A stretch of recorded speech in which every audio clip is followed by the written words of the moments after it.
इस सुबह के समय में आए हुए हर एक को प्रभु यीशु मसीह के नाम से अभिनंदन स्वागत करते हो. இந்த ஜெப இணைப்பிலே இணைந்திருக்கிற ஒவ்வொருவரையும் இயேசுவின் நாமத்தில் நான் வாழ்த்துகிறேன். आज की सुबह के समय में भी परमेश्वर की महान कृपा आप सबके ऊपर है. இந்த காலை வேளையிலும் தேவனுடைய வல்லமையுள்ள கரம் உங்கள் எல்லார் மேலே இருக்கிறது. एक और नया सप्ताह में प्रवेश करने के लिए कृपा किया प्रभु. இன்னொரு புதிய வாரத்திலே பிரவேசிப்பதற்கு தேவன் கிருபை அளித்திருக்கிறார். ये पूरे सप्ताह प्रभु का हाथ आपको चलाएगा. இந்த முழு வாரமும் தேவனுடைய கரம் உங்களை நடத்தி செல்லும். आप नहीं है, वो आपके अंदर रहकर आपके लाइफ को इस दुनिया में चलाने वाला है. நீங்க இல்ல, உங்களுக்குள்ள இருக்கிற அவர் உங்கள் வாழ்க்கை உங்கள் ஜீவனை நடத்தி செல்வார். पवित्र शास्त्र कहता है, வேதம் சொல்லுகிறது, उनमें हम जीवित रहते हैं, चलते फिरते हैं, हम उनमें श्वास लेते हैं. அவருக்குள் நாம் பிழைக்கிறோம், அசைகிறோம், இருக்கிறோம் என்று வேதம் சொல்லுகிறது. आप इस दुनिया में नहीं हैं, आप उनके अंदर हैं. நீங்க இந்த பூமியில இல்ல, அவருக்குள்ள இருக்கிறீங்க. मसीह के अंदर जो बंदा प्रवेश कर दिया, கிறிஸ்துவுக்குள்ள யாரெல்லாம் உள்ள பிரவேசிச்சிட்டாங்களோ वो सब इसी ज्ञान के अंदर प्रवेश कर देंगे. அவங்க எல்லாம் இந்த ஞானத்துக்குள்ள அவங்க உள்ள பிரவேசிச்சாங்கன்னு அர்த்தம். मैं उनमें जीवित रहता हूँ, उनमें चलता फिरता हूँ, मैं उन्हीं में रहता हूँ. நான் அவருக்குள் இருக்கிறேன், அசைகிறேன், பிழைக்கிறேன், இருக்கிறேன் என்பதை அறிந்து கொள்வார்கள். प्रेरितों के काम अध्याय 17 में लिखा है ये बात. அப்போஸ்தலர் 17வது அதிகாரம் 28வது வசனத்தில் எழுதப்பட்டிருக்கிறது, ஏனெனில் அவருக்குள் நாம் பிழைக்கிறோம், அசைகிறோம், இருக்கிறோம். Everything, whatever that you are doing, whatever, everything. நீங்க எதெல்லாம் செய்றீங்களோ எல்லாவற்றிலும் அவருக்குள் தான் நீங்கள் இருக்கிறீர்கள். Every action is happening within him. எல்லா செயல்களும் அவருக்குள் இருந்துதான் நடைபெறுகிறது. So those who are in Christ, they will attain this knowledge. யாரெல்லாம் கிறிஸ்துவுக்குள் இருக்கிறீர்களோ அவர்களெல்லாம் இந்த ஞானத்தை பெற்று விடுவீர்கள். मसीह में जो लोग अभी तक मसीह में दृढ़ नहीं हुआ, मसीह को समझे नहीं है, யாரெல்லாம் கிறிஸ்துவுக்குள்ள இல்லாம, கிறிஸ்துவுக்குள்ள ஸ்ட்ராங்கா பலன் இல்லாம இருக்கிறாங்களோ, அந்த நாலேஜ் இல்லாம இருக்காங்களோ, वो सोचेंगे मसीह को मैं इसलिए ग्रहण किया ताकि मैं इस पृथ्वी एक नरक है, इस पृथ्वी से मैं स्वर्ग जाने के लिए यीशु को ग्रहण किया है. நான் இந்த பூமி ஒரு நரகமா இருக்கு, இந்த பூமியில வாழ்றதுக்காக வாழ்ந்து முடிச்சு பரலோகம் போறதுக்காக தான் இயேசுவை ஏத்துக்கொண்டேன்னு தவறா புரிஞ்சிருப்பாங்க. But those who are in Christ, that truly if you are having the knowledge of Christ, நீங்க உண்மையான கிறிஸ்துவை குறித்த சத்தியத்தை அறிந்திருப்பீர்கள் என்றால் आपके अंदर ये विश्वास रहेगा. वो क्या है? मैं उन्हीं में चलता फिरता हूँ और उनमें जीता हूँ, उनमें ही मैं सब कुछ करता हूँ. இந்த உண்மையான விசுவாசம் உங்களுக்குள் இருக்கும். எப்படி என்னன்னா, அவருக்குள் நான் இருக்கிறேன், நான் பிழைக்கிறேன், அவருக்குள் தான் நான் அசைகிறேன் என்கிற சத்தியம். ये पूरे प्रपंच उनके अंदर ही है. இந்த முழு சிருஷ்டிப்பு, முழு பிரபஞ்சமும் அவருக்குள் தான் இருக்கிறது. There is space करके एक चीज बाहर नहीं है, उनसे बाहर नहीं है. வெளி வெட்ட வெளின்னு வெளியே எதுவும் இல்ல, அவருக்குள்ளதான் இருக்கு. जो कुछ भी उन्होंने बनाया है, எதெல்லாம் அவர் படைத்தாரோ वो उनके अंदर ही बनाया. அவருக்குள்ளே தான் படைத்திருக்கிறார். He is the space. அவர்தான் வெளி, வெட்ட வெளியாக இருக்கிறார். He is that space where all these things are created. எதெல்லாம் படைக்கப்பட்டதோ அவருக்குள் தான் இருக்கிறது. அவர்தான் அந்த வெளி, அந்த வெட்ட வெளி. He is that space. அவர்தான் வெட்ட வெளியாக இருக்கிறார். There is no other space other than him. அவர் இல்லாம வேற எதுவும் வெட்ட வெளி இல்ல, வெளியே இல்ல. So ये चीज आप जितना समझोगे उतना ही ज्यादा आपको ये दुनिया को कितना ज्यादा परमेश्वर के अंदर है, ये बात आपको पता चलेगा। இதை எத்தனை அதிகமாக அறிவீர்களோ இந்த முழு பிரபஞ்சமும் அவருக்குள் இருக்கிற என்கிற உண்மையான சத்தியத்தை உங்களால் புரிய முடியும். ये ये ये जो गहरी ज्ञान पौलुस के अंदर खुल गया था, இந்த ஆழமான சத்தியம் பவுலுக்குள் அது திறந்துருச்சு, வெளியாக்கப்பட்டுருச்சு. इसलिए बंदा है ना, उसके बाद ही वो कोलोसी लिख पा रहा है ना, सारे चीजें उन्हीं के अंदर ही स्थिर रहता है, ये बात लिख रहा है। அதனாலதான் பவுல் அதை முழுமையாக அறிந்து விட்டபடியினால் கொலோசியர் எழுதுகிறார், எல்லாம் அவருக்குள் நிலை நிற்கிறது என்கிற அந்த ஆழமான சத்தியத்தையும் அவரால் எழுத முடிந்தது. मैं जी रहा हूँ, उन्हीं के अंदर ही जी रहा हूँ, நான் அவருக்குள்ளதான் வாழ்றேன், அவருக்குள்ளதான் அசைகிறேன் இருக்கிறேன்றதையும் எழுதுறார். एथेंस शहर में जाकर एथेंस की लोगों को बता रहे, एथेंस शहर एक बहुत ही बड़ा मूर्ति पूजा से भरा हुआ जगह இந்த है। அத்தேனே பட்டணத்துல அநேக விக்கிரங்கள் நிறைந்த பட்டணத்துல இத போய் பேசுறார். ये शहर भी उनके अंदर ही है, இந்த அத்தேனே பட்டணமும் அவருக்குள்ளதான் இருக்கு. उन्हीं को ये गॉस्पेल सुना रहा है वो। அவங்களுக்கு தான் இந்த சுவிசேஷத்தை பவுல் சொல்லுகிறார். तो मैं आपको ये कह रहा हूँ, நான் உங்களுக்கு சொல்லுகிறேன், आपके मन की आंखें உங்களுடைய மனக்கண்கள் कितना ज्यादा ज्योतिर्मय होते जाएगा, எத்தனை அதிகமாக பிரகாசம் அடைந்து கொண்டே செல்கிறதோ उतना ही ज्यादा அத்தனை அதிகமாக आप परमेश्वर के अंदर में हूँ और वो मुझ में है और मैं उनमें ही हूँ, ये बातें आपको आपके दिमाग के अंदर खुलना शुरू हो जाए। அப்பொழுதுதான் நீங்க அவர் எனக்குள் இருக்கிறார், நான் அவருக்குள் இருக்கிறேன் என்கிற ஆழமான காரியம் உங்களுக்கு வெளியாக்கப்படும். जो जीसस ने यूहन्ना अध्याय 14 का 20 में कहा था, யோவான 14வது அதிகாரம் 20வது வசனத்திலே சொன்னது போல இயேசு கிறிஸ்து, मैं मेरा पिता में हूँ, तुम मुझ में है और मैं तुम में हूँ, इस बात को तुम उस दिन जानोगे। 14:20 நான் என் பிதாவிலும் நீங்கள் என்னிலும் நான் உங்களிலும் இருக்கிறதை அந்நாளிலே நீங்கள் அறிவீர்கள்.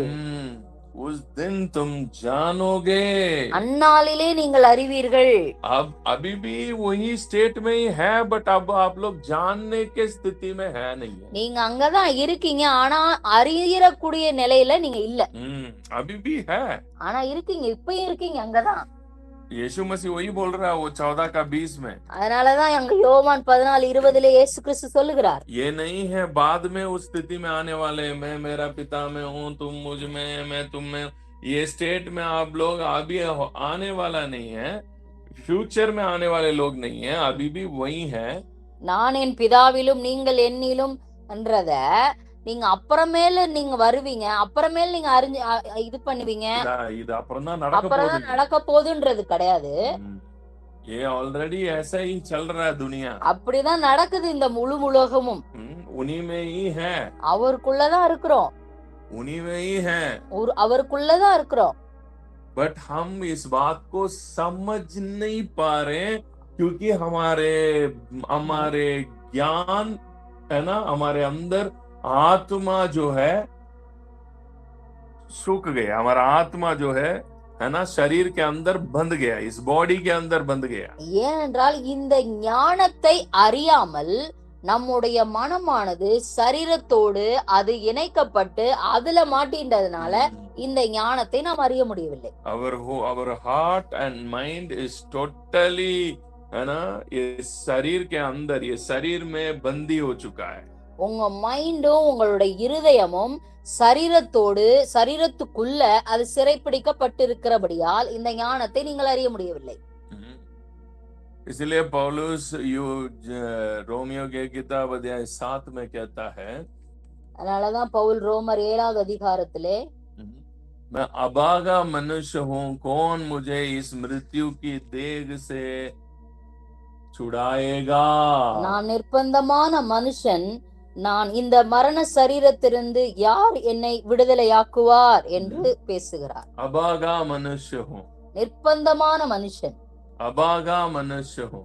நிர்பந்தமான மனுஷன். इस दुनिया में 2 प्रकार के मनुष्य है, இந்த உலகத்திலே இரண்டு விதமான மனிதர்கள் இருக்கிறார்கள். एक अभागा मनुष्य है, ஒன்று நிர்பந்தமான மனிதர்கள், दूसरा இரண்டாவது आत्मिक मनुष्य है। ஆவி மனிதர்கள். एक अभागा मनुष्य, நிர்பந்தமான மனுஷர்கள், दूसरा இரண்டாவது स्पिरिचुअल मैन। ஆவி மனிதன். अभागा मनुष्य कौन है? நிர்பந்தமான மனுஷன் யார்? ये शब्द को अगर आप समझने की कोशिश करो, हाँ, अभागा निर्बंधमान, निर्बंधम, நிர்பந்தமான. what is the meaning of अभागा? நிர்பந்தமான மனுஷன் என்றால் என்ன? हम और कोई मजबूरी में हम इस चीज को करना पड़ रहा है, और कोई रास्ता है नहीं है, வேற வழியே இல்லாம நம்ம அத செய்யறதுக்கு நம்ம தள்ளப்படுறோம். we are forced to do this. நம்ம இத செய்வதற்காக தள்ளப்படுவதுதான் நிர்பந்தமான மனுஷன். हम चाहते नहीं है एक चीज को, நம்ம விரும்பல, मन तो नहीं चाह रहा इस चीज को करने की, இத செய்யணும்னு மனசு விரும்ப மாட்டேங்குது, मगर और कोई रास्ता है नहीं है, ஆனா வேற வழி இல்ல, செஞ்சுதான் ஆகணும். हम बहुत बार ये शब्द हम यूज करते हैं हमारे लाइफ में, நம்ம வாழ்க்கையில இந்த வார்த்தையை अनेक இடங்களிலே நம்ம உபயோகிக்கிறோம். किसी को हम पैसा नहीं चाहते हैं, நம்ம யாருக்காவது சிலருக்கு காசு கொடுக்க விரும்பல, बट वो लोग बोलते हैं क्या करें, हम देना ही पड़ेगा जी, ஆனா வேற வழி இல்ல, நாங்க கொடுத்துதானே ஆகணும். हम चाहते हैं किसी को, है ना, ये चीज हम करना नहीं चाहते हैं, किसी को दंड देना नहीं चाहते हैं, நாங்க இவங்களுக்கு இந்த பனிஷ்மென்ட் கொடுக்க நினைக்கல, ஆனாலும் வேற வழி இல்ல, கொடுத்துட்டோம். और कोई मार्ग नहीं है, हम देना ही पड़ेगा, வேற वழி இல்ல, அதை செஞ்சுதான் ஆகணும். अगर आप एक जज है, நீங்க ஒரு ஜட்ஜா இருந்தா वहां पे आप बैठे हैं, आपकी कोई आपके सामने इतना रो रहा है, गलती तो कर दिया, गुस्से में कोई किसी के मर्डर कर दिया, आपका हृदय उसको देख के तरस खा रहा है, உங்க ஏத்தாப்புல நிக்கிற ஒரு குற்றவாளி, அவன் கொலை செஞ்சிட்டான், பயங்கரமா அழுது கதறான், உங்க மனசு ஏங்குது அவனுக்கு தண்டிக்க கூடாதுன்னு.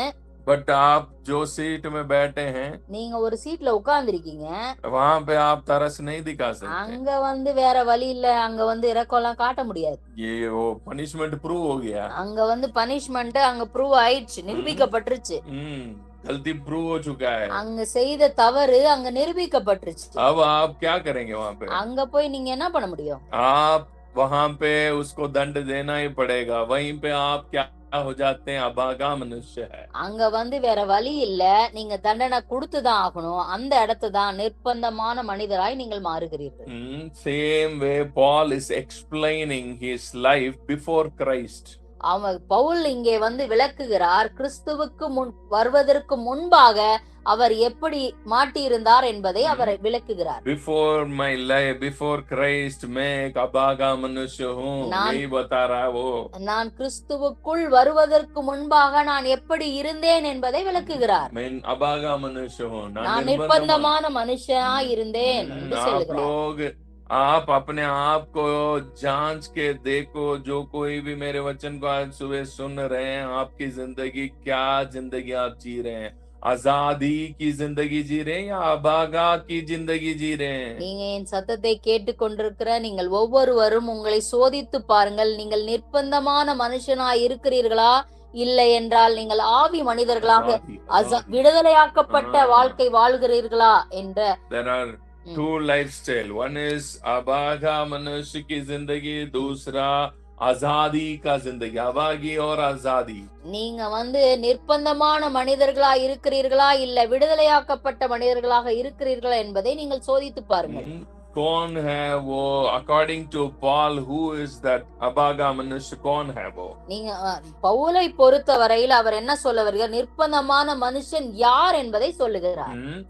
जो बॉडी में फंसे हुए हैं, जो बॉडी की, है ना, बॉडी का एक प्रमाण, ये जो शरीर है ना, जो फिजिकल बॉडी है, ये फिजिकल बॉडी एक प्रमाण के अंदर फंसा हुआ है. यार இந்த சரீரம் ஒரு பிரமாணத்துக்குள் இருக்கிறது, யாரெல்லாம் இந்த சரீர பிரமாணத்திலே மாட்டி இருக்கிறார்களோ, ये इसी को पौलुस एक्सप्लेन कर रहा है, मेरे मन के अंदर परमेश्वर का जो है ना, प्रमाण, न्याय प्रमाण। प्रमाण जो है वो मन में तो अच्छा ही लग रहा है, सुनने में अच्छा लगता, करने को भी मन चाहता, यही मैं करूं। 23 ஆகிலும் என் மனதின் பிரமாணத்துக்கு விரோதமாய் போராடுகிற வேறொரு பிரமாணத்தை என் அவயங்களில் இருக்க காண்கிறேன். அது என் அவயங்களில் உண்டாயிருக்கிற பாவ பிரமாணத்துக்கு என்னை சிறையாக்கி கொள்கிறது. There is a law that is working in my body, in my physical body. என் சரீரத்திலே ஒரு பிரமாணம் அது செயல்பட்டு கொண்டிருக்கிறது. पाप का प्रमाण जो है ये पृथ्वी को राज्य कर रहा है, एक लॉ यहाँ पे काम कर रहा है। वो लॉ के अंदर मेरा ये फिजिकल बॉडी, मेरा ये 5 सेंसेस की बॉडी, ये फिजिकल बॉडी उस प्रमाण के अंदर है। இந்த பாவ பிரமாணம் தான் இந்த பூமியை ஆளுகை செய்கிறது. இந்த பிரமாணத்திற்குள் என் சரீரம் அது மாட்டிக்கொண்டிருக்கிறது என்று சொல்லுகிறார் Pavul. My body is under this law. இந்த என்னுடைய சரீரம் அந்த பிரமாணத்துக்குள்ளதான் இருக்கு. So अब पौलुस ये बोल रहा है मेरे मन के अंदर तो मैं चाहता हूँ, बहुत कुछ चाहता हूँ, நான் என் மைண்ட்ல நிறைய விரும்புறேன், நான் வாஞ்சிக்கிறேன். वो ये भी कह रहा है, न्याय प्रमाण के बारे में बात कर रहा है वहां पे। இப்படி நான் விரும்பாததை செய்கிறவனா இருக்க நியாய பிரமாணம் நல்லதென்று ஒத்துக்கொள்கிறேன். ஆதலால் நான் அல்ல, எனக்குள் வாசமாயிருக்கிற பாவமே அப்படி செய்கிறது. Within me there are 2 dimensions are working. मेरे अंदर ही 2 dimension है. எனக்குள்ளேயே 2 மண்டலங்கள், 2 காரியங்கள் நடக்குது, 2 காரியங்கள் போய் கொண்டிருக்கு. मेरा मन एक प्रमाण के अंदर है, என்னுடைய மனம் ஒரு பிரமாணத்தில் இருக்கிறது, मगर मेरा बॉडी दूसरी प्रमाण में, ஆனால் என் சரீரமோ இன்னொரு பிரமாணத்திலே செயல்பட்டு கொண்டிருக்கிறது. मेरा मन परमेश्वर का प्रमाण को चाहता भी है और बोलता भी है, ये सही है. என்னுடைய மனம் நியாய பிரமாணம் நல்லதுன்னு ஒத்துக்குது, விரும்புது. मगर ஆனால் मेरा बॉडी, ये शरीर जो है इस दुनिया की प्रमाण के अंदर है. ஆனால் என் சரீரமோ இந்த பூமியில் இருக்கிறதான அந்த பாவ பிரமாணத்திலே மாட்டிக்கொண்டிருக்கிறது.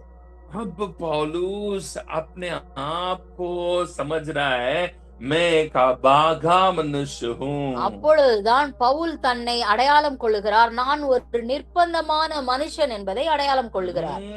मैं इन लॉस के बीच में फंस गया. நான் இந்த பிரமாணத்துக்கு இடையில மாட்டிக்கிட்டேன்.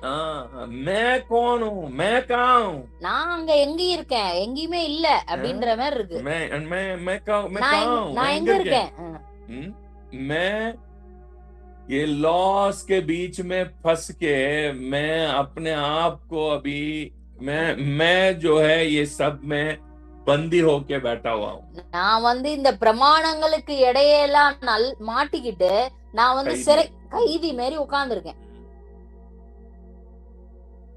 आज मेरे बातों को जो सुन रहे हैं, என் சத்தத்தை கேட்டு கொண்டிருக்கிற ஒவ்வொருவருக்கும், अगर आप भी बोल रहे हैं पास्टर जी मेरा भी यही हाल है, பாஸ்டர் நானும் இந்த சூழ்நிலையில தான் இதுலதான் மாட்டிக்கிட்டு இருக்கேன், अभी तक मैं मेरे बॉडी की प्रमाण को जीत नहीं पा रहा हूँ, நான் இப்ப வரையும் என் சரீரத்திலே ஓடிக்கொண்டிருக்கிற பிரமாணத்திலிருந்து விடுதலையாக்கப்படல, मेरा बॉडी मुझे जीत रहा है, என் சரீரம் என்னை ஜெயிக்குது, मेरा ब्रेन मुझे जीत रहा है, என்னுடைய மனம் என்னை ஜெயிக்கிறது, மூளை ஜெயிக்கிறது, वहां पे होने वाले न्यूरल पाथ मुझे जीत रहा है, அங்க போய்கின்ற நியூரல் பாத் என்ன ஜெயிக்குது, नसों में बनाया हुआ न्यूरल पाथ में मैं अभी भी फंसा पड़ा हूं, அந்த நரம்புக்குள்ள உருவாக்கப்பட்டிருக்கிற அந்த பாத்வே என்ன ஜெயிக்குது. पास्टर जी मैं अभी भी बॉडी में ही फंसा हुआ हूँ, இப்ப வரையும் பாஸ்டர் நான் சரீரத்துக்குள்ள மாட்டிருக்கேன். इसी को कहते हैं अभागा मनुष्य. இததான் சொல்றாரு பவுல், நிர்பந்தமான மனுஷன். जीत ही नहीं होता है, அங்க ஜெயமே இருக்காது. ऐसे लोगों को, அப்படிப்பட்ட மனிதர்களுக்கு जो बातें मैंने बताया था मैं मेरा पिता में हूँ, நான் என் பிதாவிலும் तुम मुझ में, நீங்கள் என்னிலும் मैं तुम में, நான் उங்களிலும். इन बातों को समझ नहीं पाओगे। இத புரியவே முடியாது. और पौलुस कहता है ना, ம். हम उन्हीं में जीते हैं, उन्हीं में श्वास लेते हैं, उन्हीं में ही चलते फिरते हैं, ये भी समझ नहीं पाओगे। அவருக்குள் நாம் இருக்கிறோம், அசைகிறோம், பிழைக்கிறோம் என்கிற அறிவும் இருக்காது. उनके अंदर बस यही है, हम पापी, हम पापी, हम पापी, हम पापी, मैं पापी हूँ। आपको ऐसे प्रचार जहां भी सुनोगे ना, आपको लगेगा बाप रे बाप, आज मेरे लिए पवित्र आत्मा बात कर रहा है। அங்க அவங்க எப்படி இருப்பாங்கன்னா, நான் பாவி, நான் பாவி, நான் பாவி.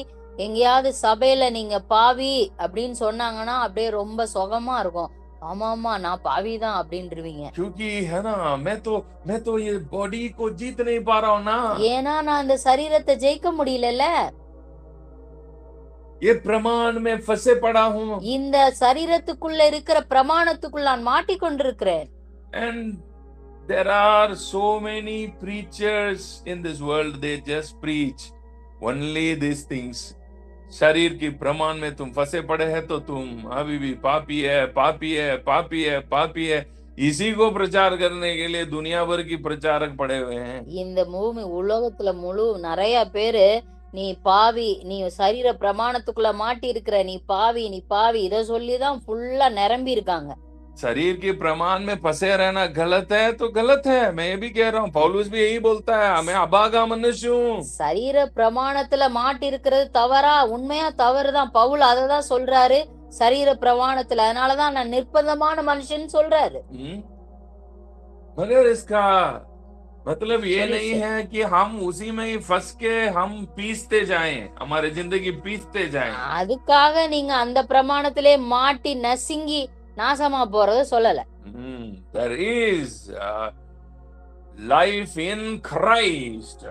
அங்கே ஒரு இன்னொரு பிரமாணமும் இருக்கிறது, கிறிஸ்துவுக்குள் வாழ்கிற ஆவியின் பிரமாணம். वही पौलुस वहां पे अगले अध्याय 8 में इसी की 7 का कंटिन्यूएशन 8 में बता रहा है वो। பவுல் ரோமர் 7வது அதிகாரத்துடைய தொடர்ச்சியை தான் 8வது அதிகாரத்திலே எழுதியிருக்கிறார். 8:2 கிறிஸ்து இயேசுவினாலே ஜீவனுடைய ஆவியின் பிரமாணம் என்னை பாவம் மரணம் என்பவைகளின் பிரமாணத்திலிருந்து விடுதலையாக்கிற்றே. This is the victory, आजादी, मसीह में हम जो आजादी प्राप्त कर रहे हैं ना, इसी के बारे में बात कर रहा है पौलुस। கிறிஸ்துவுக்குள் நாம் வெற்றி அடைவதை குறித்து இங்கே பவுல் பேசுகிறார். आप शरीर की गुलाम रहने की जरूरत नहीं है, நீங்கள் சரீரத்தில் கைதிகளாக இருக்க தேவையில்லை. आप बस ब्रेन की न्यूरल पाथवेज की गुलाम रहने की जरूरत नहीं है। நீங்க மூளையில ஓடிட்டு இருக்காங்க நியூரல் பாத்துக்கு, அதுக்கு அடிமையாக கைதியாக இருக்க வேண்டிய அவசியம் இல்லை. Bible says you are in Christ, you are the spirit being. நீங்கள் கிறிஸ்துவுக்குள் இருப்பீர்கள் என்றால் நீங்கள் ஆவி மனிதர்கள் என்று வேதம் சொல்லுகிறது. You can overcome all the neural pathways. நீங்கள் எல்லாவற்றையும் உங்களுக்குள்ள இருக்கிற நியூரல் பாத்தை நீங்கள் ஜெயிக்க முடியும் என்று வேதம் சொல்லுகிறது. न्यूरल पाथवे जो है हमारे ब्रेन में बन जाता है। நீங்க நியூரல் பாத்துனா உங்க மூளையில அது உருவாகும். एक बात आपने कर दिया तो वो न्यूरल पाथ वहां पे एक न्यूरल ये हो जाता है। ஒரு காரியத்தை நீங்க திரும்ப திரும்ப செஞ்சீங்கன்னா அது பாத்வே நியூரலா அதே பாதையா உருவாயிரும். इसी को हम कहते हैं एडिक्शन बोलते हैं। அததான் சொல்றோம் அடிமைத்தனம்னு சொல்றோம். அடிமை ஆயிடுச்சு அப்படின்னு சொல்றோம். पौलुस यही बोलता है। அதுதான் பவுல் சொல்றாரு. Once you are in Christ, நீ கிறிஸ்துவுக்குள் வந்துட்டீனா, if you are truly in Christ, நீ உண்மையாகவே கிறிஸ்துவுக்குள் வந்து விட்டீர்கள் என்றால், if you truly understand the life in Christ, கிறிஸ்துவுக்குள் நீங்கள் யார் என்பதை நீங்கள் உண்மையாக புரிந்து விட்டீர்கள் என்றால், the life in Christ, ஜீவன், கிறிஸ்துவுக்குள் இருக்கிற வாழ்வு, கிறிஸ்துவுக்குள் இருக்கிற வாழ்க்கை என்னது என்பதை நீங்கள் சரியாக அறிந்து புரிவீர்கள் என்றால், उसके बाद आप बॉडी की प्रमाण के अंदर है नहीं है। आप கிறிஸ்துவில் உள்ள இந்த ஜீவ வாழ்க்கைய நீங்க அறிஞ்சிட்டீங்கன்னா நீங்க சரீர பிரமாணத்துல வாழ வேண்டிய அவசியம் இல்லை. நீங்கள் விடுதலையாக்கப்படுவீர்கள். Then you are not under the control of your brain. உங்க அப்புறமேல உங்க மூளையோட கண்ட்ரோல்ல இருக்க மாட்டீங்க. You are not under the control of your body senses. உங்களுடைய சரீரத்தில் இருக்கிற ஐம்புலன்களோட நீங்க அடிமைப்பட மாட்டீங்க. You are free like a bird that is out of the cage. நீங்க எப்படி ஒரு பறவை கூண்டிலிருந்து வெளியே விடுதலையாக பறக்கிறதோ அப்படியா நீங்க விடுதலை அடைஞ்சிருவீங்க. You will overcome everything. நீங்கள் எல்லாவற்றையும் ஜெயித்து விடுவீர்கள்.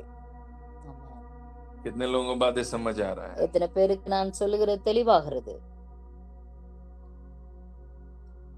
अभागा मनुष्य बन के जीना हमारा क्राइस्ट की जिंदगी नहीं है. நிர்பந்தமான மனுஷனா இந்த பூமியில வாழ்றது கிறிஸ்து நமக்கு கொடுத்த வாழ்க்கை அல்ல. We are free from all these gauge. எல்லா கூண்டுகளிலிருந்தும் விடுதலையாக்கப்படுவதுதான் நம்முடைய வாழ்க்கை. Life in Christ is very powerful. கிறிஸ்துவுக்குள் வாழ்கிற வாழ்க்கை மிகவும் வல்லமையுள்ள ஒரு வாழ்க்கை. आजादी क्या है हम आप इसी में देख सकते हैं. இதிலேயே பார்த்தறலாம் விடுதலைனா என்ன இதலதான் பார்க்க முடியும். आजादी क्या होता है? விடுதலைனா என்ன அப்படி நீங்க இதலதான் பார்க்க முடியும். सभी अपने मुंह खोल के बोलो, अभी सभी मुंह खोल के बोलो, मैं अभागा मनुष्य नहीं हूं. நீங்க வாயை திறந்து சொல்லுங்க, நான் நிர்பந்தமான மனுஷன் இல்லை என்று சொல்லுங்கள். I am not that. मैं अभागा मनुष्य नहीं है. நான் நிர்பந்தமான மனுஷன் இல்லை. मैं spiritual man. நான் ஆவி மனிதனாய் இருக்கிறேன். I can overcome my mind. I can overcome my body. என்னால் என் மனதை ஜெயிக்க முடியும், என் சரீரத்தையும் ஜெயிக்க முடியும். I can overcome my brain. My brain में जो चलता है, मेरे brain की जो न्यूरल पाथ्स को मैं चेंज करने वाला हूं. நான் என் மூளையில ஓடிட்டு இருக்கிற அந்த நியூரல் பாத்ல போய்கிட்டு இருக்கிறதே மாத்தக்கூடிய வல்லமை எனக்குள் இருக்கிறது. That's why Paul says. இதைதான் பவுல் சொல்லுகிறார். ये दूसरा कोरिन्थियोस अध्याय 10 का वचन 5 में कहता है, हम हर एक इमोशंस एंड फीलिंग्स को हम है ना कैद कर सकते हैं, क्योंकि now I am not under. मैं अब अभागा मनुष्य नहीं है. जो कुछ भी मेरा बॉडी से जो इमोशन फीलिंग्स उठता है, जो थॉट्स उठता है, उसके अनुसार मैं अभी चलने वाला नहीं है. अब मैं हर एक थॉट को कैद कर देता हूं. அதனாலதான் பவுல் சொல்லுகிறார் 2 கொரிந்தியர் 10வது அதிகாரம் 5வது வசனத்திலே, நான் நிர்பந்தமான மனுஷன் இல்ல, அவைகளால் நாங்கள் தர்க்கங்களையும் தேவனை அறிகிற அறிவுக்கு விரோதமா எழும்புகிற எல்லா மேட்டிமையும் நிர்மூலமாக்கி எந்த எண்ணத்தையும் எல்லா எண்ணத்தையும் கிறிஸ்துவுக்கு கீழ்ப்படிய சிறைப்படுத்துகிறவர்களாய் இருக்கிறோம். पहले जो बॉडी के अंदर से आने वाले थॉट हमें हम पर है ना राज्य करता था. முன்னாடி இந்த மைண்ட்ல வர தாட் நம்மள ஆளுக செஞ்சிட்டு இருந்துச்சு. बॉडी के अंदर से थॉट्स माइंड में जाके हमें प्रोवोक करता था. சரீரத்திலிருந்து மைண்ட் மேல மூளைக்குள்ள அது நம்மள ஆளுக செஞ்சிட்டு இருந்துச்சு. न्यूरल पाथवे हमारे ऊपर राज्य करता था. அந்த மூளையில ஓடிட்டு இருக்க நியூரல் பாத்வே நம்மள ஆளுக செஞ்சிட்டு இருந்துச்சு. अब मैं वो नहीं है. நான் இப்ப அது கிடையாது. मैं हर एक इमोशंस, हर एक feelings which are not in Christ, उसको मैं पकड़ के कैद करने वाले शक्ति मुझ में आ गया. கிறிஸ்துவுக்குள் இல்லாத எல்லா எண்ணத்தையும் உணர்வுகளையும் சிறைப்பிடிக்கிறவனாய் நான் இருக்கிறேன். Now I am powerful. நான் வல்லமை மிகுந்தவன். I am powerful in Christ. நான் கிறிஸ்துவுக்குள் வல்லமையுடையவன். My dear brothers and sisters, கிறிஸ்துவுக்குள் பிரியமான சகோதர சகோதரிகளே, you are powerful. நீங்கள் வல்லமை உள்ளவர்கள். कितने लोग विश्वास करते हैं? எத்தனை பேர் விசுவாசிக்கிறீங்க? ஆமென். God bless you. Have a nice day. கர்த்தர் உங்களை ஆசீர்வதிப்பாராக. Have a nice day. வானம் பூமியில் இறங்கும் நேரம் வந்துவிட்டது. உங்களுள் உறங்கி கிடக்கும் ஆவிக்குரிய பரிமாணங்களை விழிப்பூட்ட ஆவிக்குரிய பயணம் ஆரம்பமாகிறது. ஆவிக்குரிய ஆழத்தை தேடுகிறவர்களுக்கு ஒரு புதிய வாசல். Heaven on Earth Mystic School.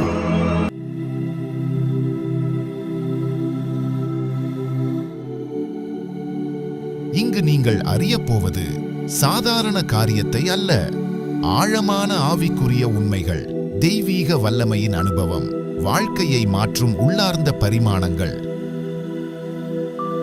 உங்கள் மனக்கண் விழிப்படையவும் ஹையர் டைமென்ஷன்ஸ் பற்றிய ரகசியங்கள் மற்றும் மனதின் எல்லைகளை தாண்டும் தெய்வீக அனுபவங்களை அறிந்து கொள்ள ஓர் வாய்ப்பு.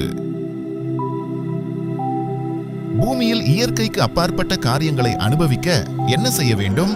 அதற்கான பயணம் இங்கிருந்து ஆரம்பமாகிறது. Heaven on Earth Mystic School 3-month online Bible course. Life Coach Pastor Joshua James, Yada Meditation Center, Dharamshala. No age limit. Teaching language only on Tamil. Course fees rupees 6,000 only. For more information, contact us 9780886005. நீங்கள் ஆவிக்குரிய வாழ்க்கையில் வளர விரும்புகிறீர்களா? உண்மையான தெய்வீக வல்லமையை அறிய விரும்புகிறீர்களா? அப்படியானால் இது உங்களுக்கான அழைப்பு. You are blessed.